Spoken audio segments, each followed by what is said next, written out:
Boa noite, pessoal, tudo bom? Estamos vindo aqui com o nosso terceiro encontro, né?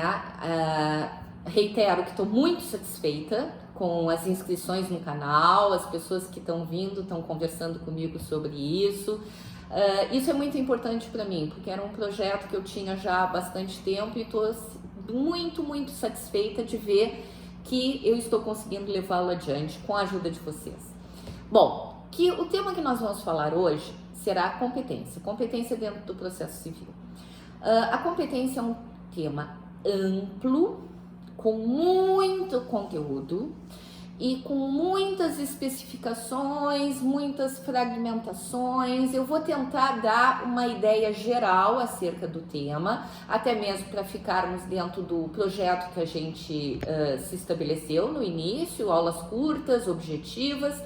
Então, eu vou trazer o que eu acho mais importante dentro da matéria para que a gente consiga estabelecer aquele nosso diálogo, aquela nossa conversa que já estamos começando a ficar acostumados. Muito bem, jurisdição, eu tenho que partir daí. Quando eu falo de competência, eu tenho que partir de jurisdição. Jurisdição é o poder. Nós já falamos no outro encontro sobre isso, né? É um dos poderes do Estado, juntamente com o Executivo e com o Legislativo, nós temos o Poder Judiciário, que exerce a jurisdição. A jurisdição, ela se diferencia de competência, né? Partindo, então, de uma ideia de um conceito clássico de competência, eu vou trazer para vocês Henrico Túlio Lieberman, certo? Para ele, competência é a quantidade de jurisdição cujo exercício é atribuído a cada órgão ou grupo de órgãos. Muito bem. O Marinoni, o Arenha, o Mitidiero, eles criticam esse conceito, dizendo que se competência é a medida da jurisdição, se aquele juízo não fosse competente, ele não teria jurisdição. E isso não é verdadeiro. Todos os órgãos do Poder Judiciário são imbuídos da jurisdição. Eu não posso dizer que se ele não é competente para determinada ação, ele não teria jurisdição. Então, segundo esses autores, o melhor conceito para a gente ter acerca de competência é que competência é a capacidade para exercer a jurisdição. É essa a ideia que os autores trazem no início a respeito de uma conceituação de competência. Bom, voltando à nossa função jurisdicional, uma coisa que nós temos que deixar bem claro a priori. A jurisdição é una, a jurisdição é indivisível.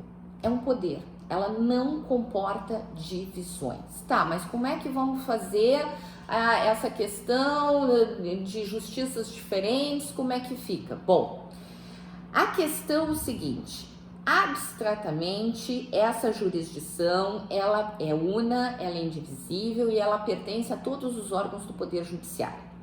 Mas uma questão mais de divisão administrativa dessa jurisdição, que nós vamos entrar dentro da competência, é que facilita a aplicação, o dizer o direito dentro dos casos concretos e números que se estabelecem em todo o território nacional.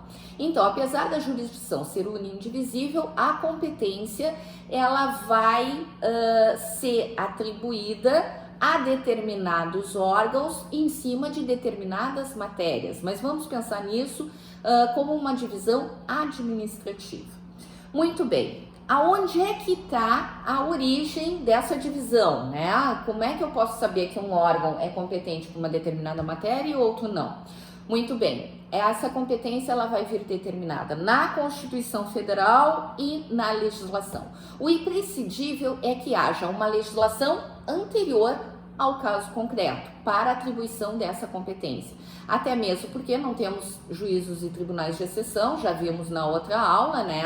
E temos a questão do juiz natural. Muito bem, o que é que nós temos hoje a respeito de competência? Competência é um dos pressupostos processuais de validade do processo. É isso. Pressupostos processuais de validade do processo. Uma coisa interessante aí para os concurseiros de plantão, tem uma teoria bem diferente, tá? Que ela chama competens, com K e Z no fim. Ela diz o seguinte, que o órgão jurisdicional, mesmo sem ter aquela competência, ele pode declarar a sua própria competência. Por quê? Porque ele possui jurisdição. Então, é aquela ideia, a jurisdição é um atributo de todos os órgãos jurisdicionais. A competência pode variar de um para o outro, mas um órgão só pode se declarar incompetente porque ele tem esse atributo principal da jurisdição. E é isso que diz a teoria. Muito bem. Uma vez definida a competência, se tem que essa competência ela vai se perpetuar no tempo. E a partir daí nós temos um princípio chamado perpetuatio jurisdicionis. Perpetuatio jurisdicionis, ela vem contemplada no artigo 43 do CPC e ela traz que a determinação da competência ela se dá no início do processo, com a propositura da ação, com a distribuição, com o registro da petição inicial no fórum, inicia a competência, né? Essa é a forma de determinar a competência. Então, nós temos o seguinte, para estabelecermos um órgão competente, dentro dessa questão da perpetuação da jurisdição, o que que nós temos? No momento que é distribuída a inicial, registrada, aquele órgão se torna competente até o final do processo. Isso é a perpetuatio jurisdicionis, é a perpetuação da competência, e essa é a regra geral. Essa regra geral, ela comporta algumas exceções, mas vamos pensar então em termos de regra geral. Uma vez definida a competência, ela se perpetua no tempo e vai ser totalmente irrelevante modificações de fato, como por exemplo, a mudança do endereço de uma das partes, não altera a competência. Ou de direito, por exemplo, alterou os limites de uma comarca, né, onde se situava o imóvel. O imóvel inicialmente pertencia à comarca de Pelotas, daqui a pouco um subdistrito de Pelotas se emancipa, e aí como é que fica? Não, vai continuar dentro dessa ideia da perpetuação de competência, vai continuar em Pelotas sim, então não altera nada em relação a fato ou direito. Mas eu tinha falado que tinham exceções. Bom, temos duas exceções. Então, o princípio da perpetuação da competência, ou seja, que o processo começa e termina dentro do mesmo juízo. Essa regra vai ser excetuada no momento em que, no momento em que, 2, supressão do órgão judiciário. O órgão do Poder Judiciário já não existe mais, o processo vai ser encaminhado para o órgão que o sucedeu. Imagina assim, uma comarca pequena, tem 2 varas e por decisão o TJ resolve suprimir uma das varas. Todos os processos que estavam nessa segunda vara vão para a primeira. É supressão de órgão e aqui não vai valer o princípio da perpetuatio jurisdicionis. Segundo exemplo, alteração da competência absoluta, material ou funcional.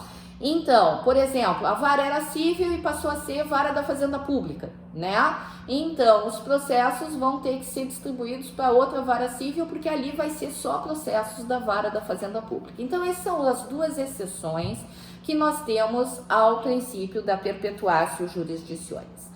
Bom, existem critérios determinativos da competência. Como é que nós temos que ver? Existe um princípio que chama muito a atenção, inclusive já foi questionado em concurso, chama-se o princípio da efetividade.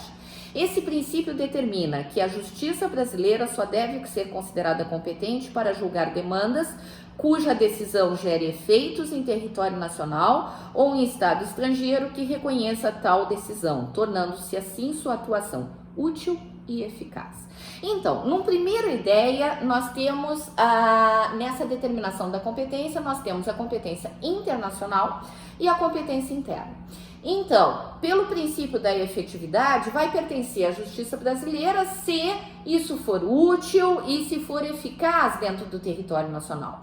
Essa questão dessa limitação entre a jurisdição nacional e estrangeira, interna e estrangeira, tem a ver com a soberania nacional, né? Então a jurisdição do estado vai até onde a sua soberania alcança, não passa para o outro estado que por sua vez tem a sua própria soberania. Então, na competência internacional, ela refoge ao âmbito da competência brasileira, ela envolve direito internacional, envolve estrangeiros e ela não tem força coativa e efetividade dentro do Brasil. São processos que giram, por exemplo, no Uruguai, com os uruguaios, dentro das leis uruguaias, dos problemas deles. Não tem eficácia aqui para o Brasil. A competência interna, sim. A competência interna, ela se dá dentro do território nacional e é atinente à jurisdição brasileira. Então, no momento em que eu excluo a competência internacional, eu vou para a competência interna. Dentro da competência interna, eu tenho dois tipos de competência: a competência facultativa e a competência exclusiva, que é obrigatória. Dentro da competência facultativa, também chamada de cumulativa ou concorrente, a lei atribui à justiça brasileira a competência para o julgamento. No entanto, ela não afasta uma eventual competência estrangeira.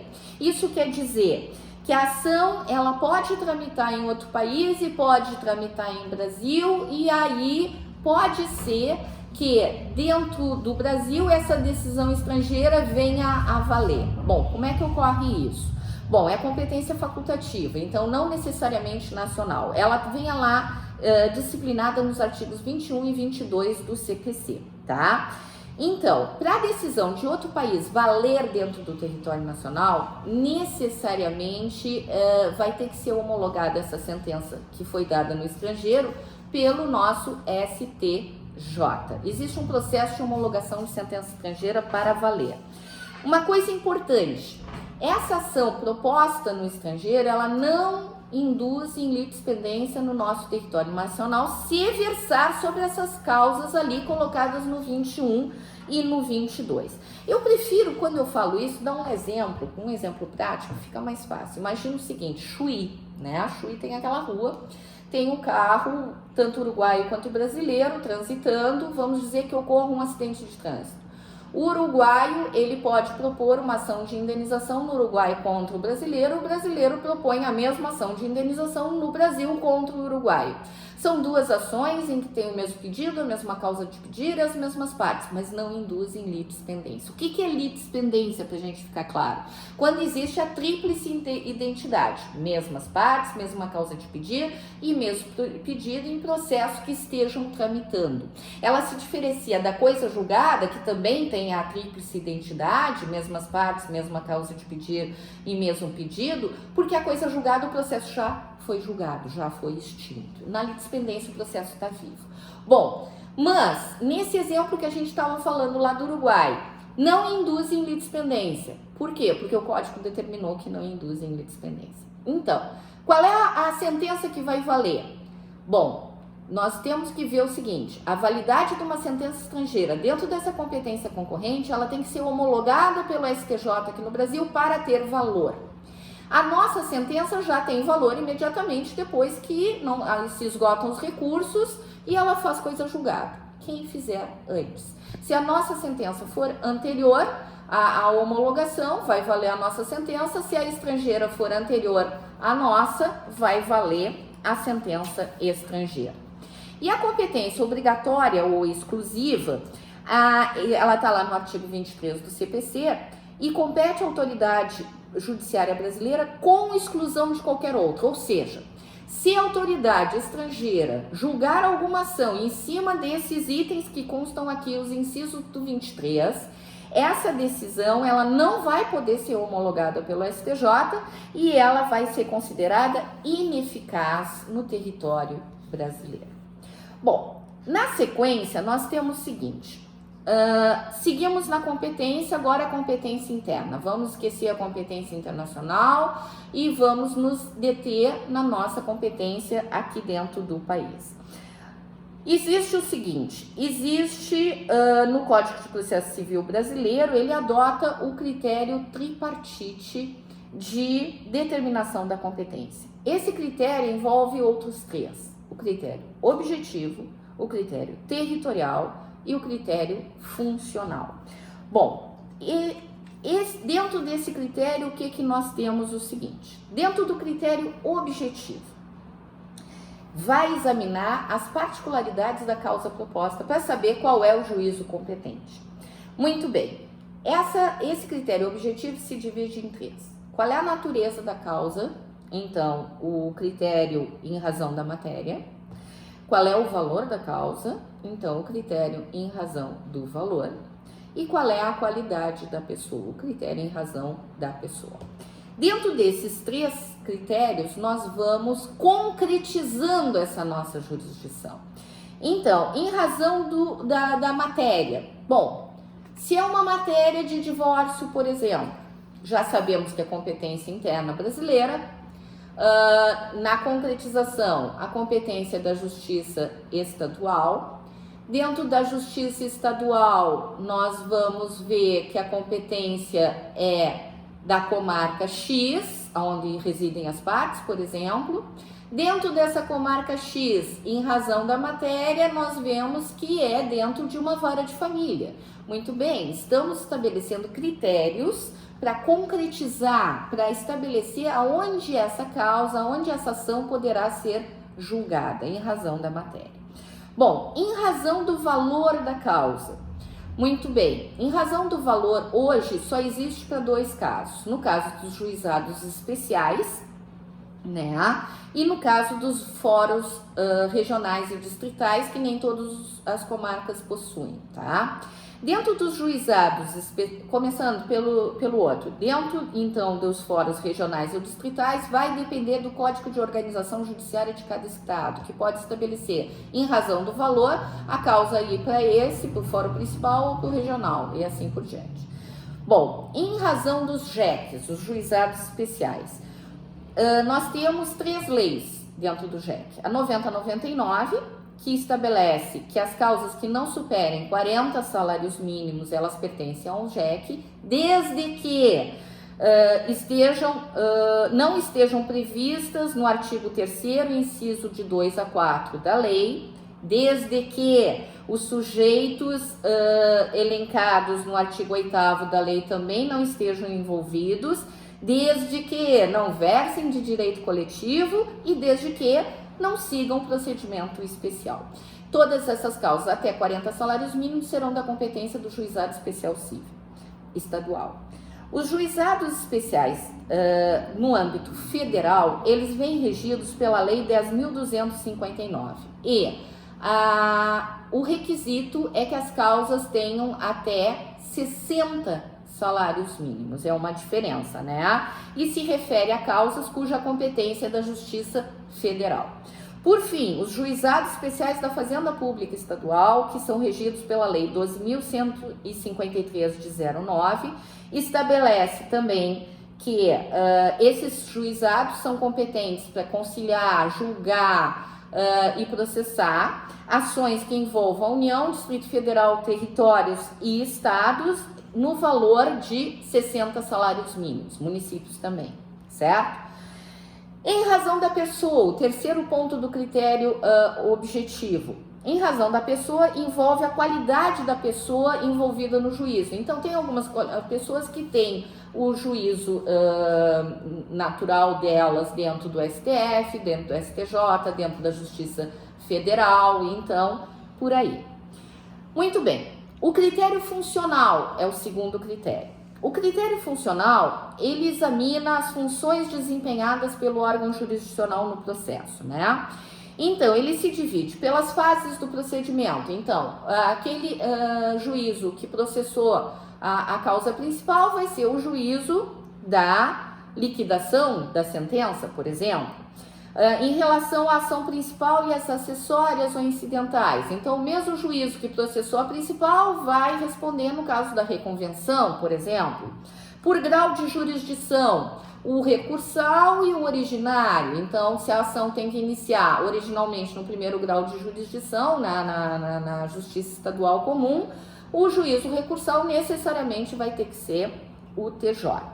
Pelo objeto do juízo, então, é quando uma decisão participam dois órgãos, por exemplo, um incidente de declaração incidental de inconstitucionalidade. Quem tem poder de declarar incidentalmente a inconstitucionalidade é o Pleno do TJ. E quem tem que julgar é a Câmara ou a turma onde caiu o processo, né? Então, essas regras, elas vêm todas dispostas na legislação nacional, Constituição Federal, para se localizar. Por fim, o critério territorial. O critério territorial, ele determina a competência quanto ao local, né? Então, a lei estabelece o foro. O foro quer dizer o local onde se encontra a lide. Então, ele se divide em 3. Critério geral, supletivo e especial. Dentro dele, esse é um monte de regras, tá? Estão todas lá expressas no CPC. Eu não vou falar uma a uma, porque simplesmente nós teríamos aqui 4, 5 aulas para falar de cada uma delas, né? Então, eu vou me abster. Eu só vou trazer uma última informação em relação a esse critério, que é uma coisa que caiu em concurso, chama Fórum Shopping. Eu achei um negócio interessante, tá? É a possibilidade do autor escolher entre diversos juízos competentes, como, por exemplo, na ação que envolve o dano nacional, pode ser proposta em qualquer capital federal, da federação. Esse é o Fórum Shopping. Mas tem uma contrapartida, porque nem toda liberdade é totalmente absoluta, né? Então, se o juiz da causa achar que este não é o fórum conveniente, ou porque trouxe demasiado prejuízo para outra parte e não foi eficaz para a parte que propôs, ele pode negar esse foro, trazendo a questão do foro non conveniens, né? Ele pode negar. Por fim, gente, nós temos a questão dos regimes de competência. Eu falei que essa aula era um pouco mais longa e nós vamos ter que nos estender um pouquinho. A questão dos regimes de competência. Nós temos 2 tipos de regime, competência absoluta e competência relativa. Na absoluta, nós temos normas cogentes, obrigatórias, de obrigatório cumprimento. Na competência relativa, nós temos normas dispositivas que podem ser ajustadas ou por vontade das partes ou por determinação legal. São de competência absoluta em razão da matéria, pessoa e função. São considerados competência relativa em razão do valor e do território. Bom, a incompetência absoluta, ou o contrário, né? Não é competente foro. Quando é que eu posso arguir essa incompetência absoluta quando eu vislumbrar uma? Bom, no primeiro momento em que a parte falar nos autos, ela pode arguir. O juiz pode decretar de ofício também. Só que como ela é absoluta, ela leva a nulidade do processo, ela pode ser levantada em qualquer juiz, em qualquer grau de jurisdição. Então não tem problema, a absoluta ela macula de tal forma o processo que inclusive pode se exercer uma ação rescisória para atacar a coisa julgada cometida com incompetência absoluta. Já a incompetência relativa, não, a competência relativa ela é mais flexível, ela tem a ver com normas dispositivas. Então, se as partes não, no caso, o autor propôs a ação e o réu entende que aquele foro é incompetente relativo, não é aquele local, tá? Por exemplo, a ação de divórcio deve ser ingressada no foro do guardião do incapaz. Vamos dizer que o autor ingresse no seu próprio foro, ainda que o guardião do incapaz mora em outro município. Somente vai ser levantada essa incompetência relativa pelo, no caso, réu, que seria o guardião do incapaz, dizendo que o foro competente é o seu local de residência. Bom, essa incompetência relativa, se não for arguída neste momento, o que acontece? Prorroga-se a competência do juízo incompetente. O que quer dizer isso? Aquela cidade onde a gente entrou primeiro, aquela comarca onde foi ajuizada a ação, ela se torna competente, ainda que incompetente fosse, em um primeiro momento, por simplesmente não ter sido arguído, não ter sido levantada essa questão. Bom, é proibida a decretação da incompetência relativa de ofício, o juiz não pode arguir de ofício e é possível ao Ministério Público, tanto atuando como fiscal da lei ou como parte, trazer essa questão da incompetência relativa, né? Muito bem, existem algumas exceções a essa competência absoluta e relativa. Por exemplo, O juízo da execução, que vem lá no 516, parágrafo único, é uma competência funcional, portanto absoluta, mas com base nesse parágrafo, torna-se relativa. Uma segunda exceção, competência em razão do valor da causa, ela é relativa, mas em relação aos juizados especiais, ela é considerada absoluta. Um terceiro exemplo, a competência em razão da situação da coisa, lá do 47, parágrafos 1º e 2º. É uma competência territorial, mas ela passa a ser absoluta por força da lei. E por fim, havendo cláusula de eleição de foro, essa cláusula de eleição de foro for colocada de uma forma abusiva. Então, a competência aqui, que em razão relativa, ela pode ser alegada, né, até mesmo pelo juiz, pode ser decretada de ofício, ainda que seja uma competência relativa. Muito bem. Por fim, para encerrar, modificações da competência. A competência que pode ser modificada é somente a competência relativa, nunca a absoluta, certo? Dentro da competência relativa, nós temos duas formas de modificação, a voluntária e a legal. Dentro da voluntária, o exemplo é o foro de eleição. Por vontade das partes, as partes elegem o foro da comarca X para a solução de qualquer conflito. E a legal são as hipóteses de conexão e de continência. Muito bem, dentro da conexão e da continência, a conexão vem prevista no 55 e a continência no 56 do CPC. Para ambas tem que ter duas ou mais ações propostas em juízos diversos, para se saber se é possível a reunião ou não dos processos. No caso da conexão, deve haver entre essas duas ou mais ações propostas uma identidade de pedido ou uma identidade de causa de pedido. E da continência, deve haver uma identidade de partes e causa de pedir, outra é ou. Esse é e causa de pedir, e o pedido de uma é mais amplo que o pedido da outra. Então, um exemplo de conexão em razão do pedido, né? O pedido ser igual. Nós podemos citar duas ações. Uma ação em que eu aciono o devedor para pagar a dívida e outra ação que eu aciono o fiador para pagar a dívida. Então, a causa de pedir é comum, é a dívida. Só que eu entrei contra um e entrei contra o outro, é o mesmo pedido, certo? Nesse caso, pode haver reunião dos processos em função da conexão. Um outro exemplo dentro da conexão de causa de pedir. Eu tenho uma ação de despejo e o locatário me propõe uma ação de consignação em pagamento. As duas têm por fundamento a mesma causa de pedir, que é o contrato de locação. Então, eu posso reunir ambas as ações para evitar as decisões distoantes. Em relação à continência, um exemplo é que eu quero com uma ação a nulidade de uma cláusula do contrato e a outra parte quer com a ação a nulidade do próprio contrato. Então, um pedido é mais abrangente que o outro, é a mesma causa de pedir, os mesmos pedidos, né? Então, isso são exemplos de continência. O que eu tenho para falar ao final? Quando se trata de conexão e continência, a ideia é a reunião dos processos para evitar decisões controvertidas, para evitar decisões distoantes, porque imagina, é o mesmo caso concreto quase, com algumas diferenças, e são julgadas dentro da mesma sentença. Esse é o grande ponto. Nós temos, por fim, a questão do deslocamento da competência, que vem previsto no artigo 109, parágrafo 5º, que é para dar maior efetividade aos direitos humanos na Constituição Federal. Bom, gente, como eu disse para vocês, a matéria é muito extensa. Eu tentei fazer um grande resumo, mas para que a gente fique atento ao nosso prazo de duração das aulas, eu vou encerrando por aqui. Qualquer coisa, qualquer dúvida que quiserem, uma segunda aula sobre isso, sem problema nenhum, eu tento falar com mais vagar. Não se esqueçam, anotem aqui nos comentários as dúvidas que vocês tiverem, sugestões para as nossas aulas, e inscrevam-se no canal, e é realmente um prazer enorme estar aqui com vocês. Muito obrigada pela atenção, um grande beijo no coração de vocês.